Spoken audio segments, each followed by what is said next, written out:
製品の摩擦力を変更する方法を説明します。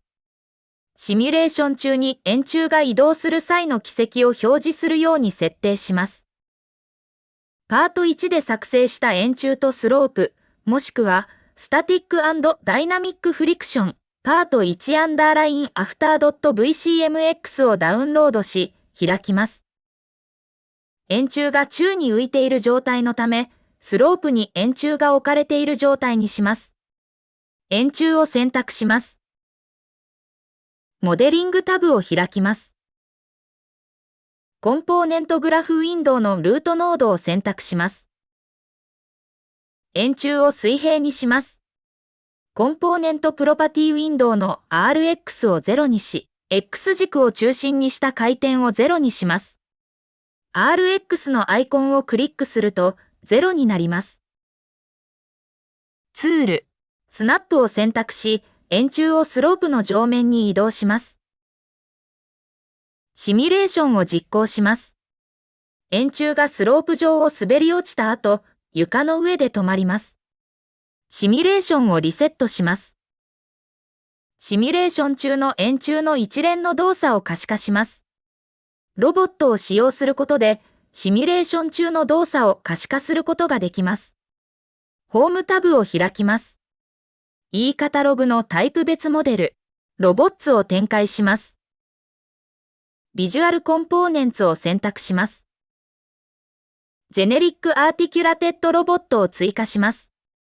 ロボットのプログラムを使用して円柱の軌跡を可視化します。ロボットの信号を使用し、軌跡の動作設定をします。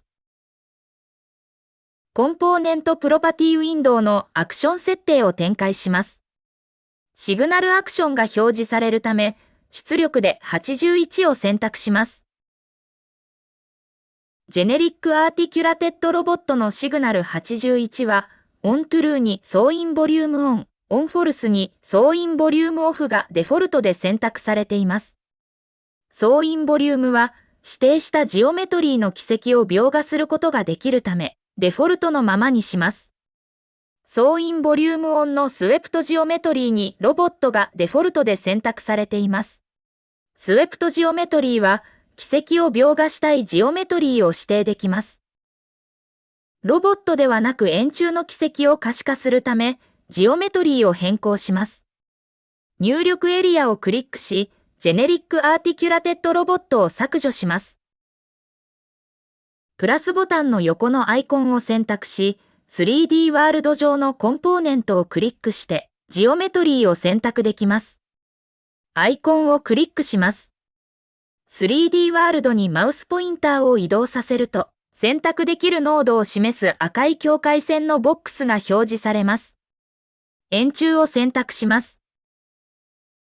コンポーネントプロパティウィンドウのスウェプトジオメトリーを確認すると、円柱が選択されたことがわかります。マテリアルで軌跡の色を変更します。軌跡の色がわかりやすいよう、透明の色を使用します。トランスプアンダーラインレッドを選択し、透明な赤色にします。ロボットのプログラムに設定した信号を使用し、軌跡を出力するための設定をします。プログラムタブを開きます。プログラムエディターウィンドウのサブプログラム、メインにセットバイナリ出力ステートメントを追加します。ステートメントプロパティのバイナリ出力ステートメントに81を入力し、軌跡を可視化する信号を設定します。出力値にチェックを入れて True にします。シミュレーションを実行します。円柱がスロープを滑り落ちる動作に合わせて、透明の赤い色で軌跡が表示されます。軌跡を確認すると、円柱の滑り始めはスピードが遅く、徐々に加速がついて速くなっていることがわかります。シミュレーションをリセットすると、軌跡の表示が消えます。円柱の動摩擦を変更し、軌跡の違いを確認します。モデリングタブを開きます。円柱を選択します。コンポーネントグラフウィンドウのシリンダーコライダー、ビヘイビア、フィジックスエンティティを選択します。同摩擦を半分の数値にします。同摩擦に 0.125 を入力します。シミュレーションを実行します。軌跡を確認すると、先ほどよりも円柱が滑るスピードが速くなっていることがわかります。シミュレーションをリセットします。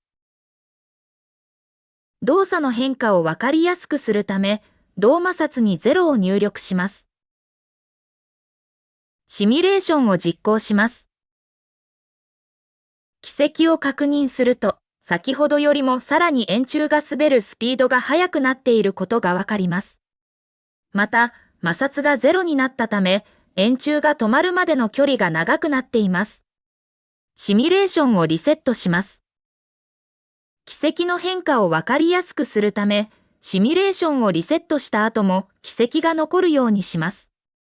プログラムタブを開きます。円柱の軌跡を4秒間表示するよう設定します。プログラムエディターウィンドウのサブプログラム、メインに遅延ステートメントを追加します。ステートメントプロパティウィンドウの遅延に4を入力し、4秒間遅延させます。セットバイナリ出力ステートメントを追加し、4秒後に軌跡の表示をオフにします。ステートメントプロパティのバイナリ出力ステートメントに81を入力し、軌跡を可視化する信号を設定します。出力値にチェックは入れず、フォルスにします。4秒間表示した軌跡が、シミュレーションリセット後もジオメトリーとして残るよう、設定します。ロボットを選択します。コンポーネントプロパティウィンドウのアクション設定を展開します。シグナルアクションが表示されるため、出力で81を選択します。総インボリュームオフのストアジオメトリーにチェックを入れ、シミュレーション中に作成した軌跡を保存します。総インボリュームオンのアタッチトゥで作成した軌跡を描画する場所を選択します。ノードは信号を発信しているロボットに描画されます。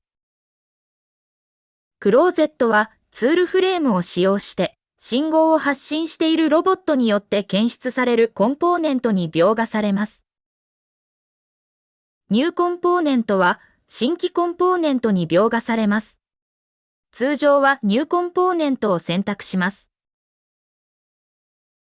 シミュレーションを実行し、ロボットプログラムが終了するまで約4秒間待機します。プログラムの終了後、シミュレーションが停止します。シミュレーションをリセットします。新規コンポーネントとして軌跡が生成されたので、軌跡を比較するため、シミュレーションの妨げにならない位置に移動します。ホームタブを開きます。軌跡を選択します。マニピュレーション、移動を選択し、プラス Y 軸方向に移動します。同摩擦を変更し、軌跡を比較します。モデリングタブを開きます。円柱を選択します。コンポーネントグラフウィンドウのフィジックスエンティティを選択します。同摩擦に 0.25 を入力します。シミュレーションを実行し、ロボットプログラムが終了するまで約4秒間待機します。プログラムの終了後、シミュレーションが停止します。シミュレーションをリセットします。新規コンポーネントとして軌跡が生成されたので、軌跡を比較するため、シミュレーションの妨げにならない位置に移動します。ホームタブを開きます。軌跡を選択します。マニピュレーション、移動を選択し、プラス Y 軸方向に移動します。軌跡の違いをわかりやすくするため、軌跡の色を変更します。モデリングタブを開きます。ジオメトリー、ツール、マテリアル、割り当てを選択します。マテリアルを割り当てウィンドウのライブラリタブを選択します。マテリアルの検索ボックスにトランスプと入力し、透明のマテリアルを表示します。トランスプアンダーライングリーンを選択します。次のものにマテリアルを設定のフィーチャーを選択します。同摩擦を 0.25 にした場合の軌跡を選択すると、軌跡が透明の緑色になります。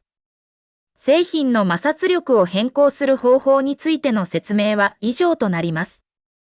ご視聴いただき、ありがとうございました。